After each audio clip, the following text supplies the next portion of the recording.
Neeraj dining room में गुस्से से बैठा हुआ था। तभी उसके पापा वहां आए। क्या हुआ नीरज, इतने गुस्से में क्यों दिख रहे हो? पापा, आज मेरे बेस्ट फ्रेंड आशीष से लड़ाई हो गई है। अरे बेटा, तो इसमें इतना परेशान होने वाली कौन सी बात है? दोस्तों में तो लड़ाई झगड़े होते ही रहते हैं। पापा, पहले आप मुझे ये बताइए कि इस समय हमारे देश में स्कूल, कॉलेज और हॉस्पिटल्स की ज़्यादा ज़रूरत है या मंदिरों की? अच्छा, तो ये बात है, इसी बात पर तुम्हारी लड़ाई हुई है। हाँ पापा, इन नेताओं ने चुनाव जीतने के लिए लोगों का ब्रेन वॉश कर रखा है। इनको बाकी कुछ दिखाई नहीं देता। देश में इतनी सारी समस्याएं हैं, उन समस्याओं को इग्नोर करके मंदिर बनाए जा रहे हैं। क्या मंदिर से सबका पेट भरेगा या फिर देश में जो समस्याएं हैं वह खत्म हो जाएंगी? नीरज बेटे, पहले मैं तुमसे कुछ सवाल करना चाहता हूँ। तुम उसके सही सही जवाब देना। इसके बाद मैं तुम्हारे हर सवाल का जवाब दूंगा।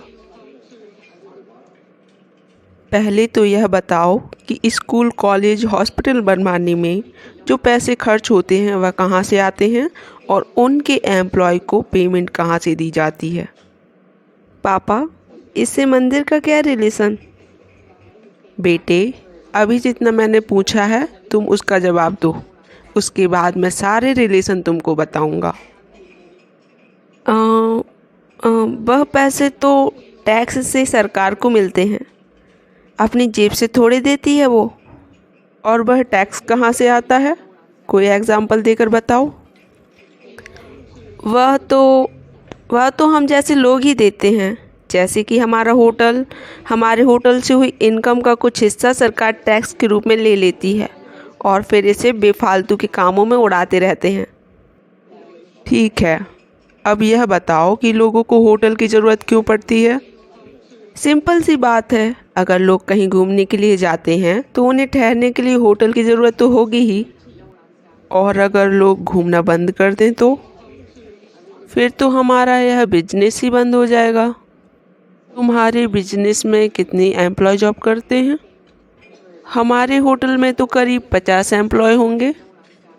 अब ज़रा सोचो, सिर्फ एक होटल में 50 एम्प्लॉय काम करते हैं।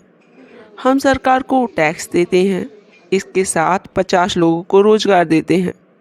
ज़रा सोचो कि अयोध्या में जो राम मंदिर है वह हमारी प्राचीन सभ्यता, संस्कृति को हमारी भावी पीढ़ियों के सामने जीवित रखने के साथ साथ और कितनों की ज़िंदगी संवारेगा।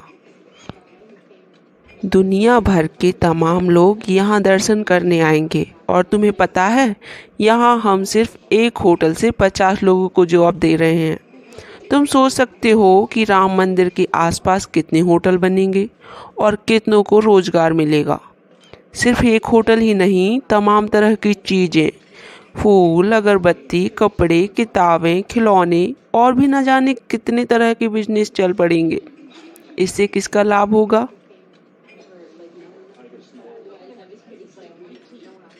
इसी के साथ स्ट्रीट फूड, मिठाइयाँ, फल आदि की भी भरमार होगी और इन सब से लाखों को रोजगार मिलेगा।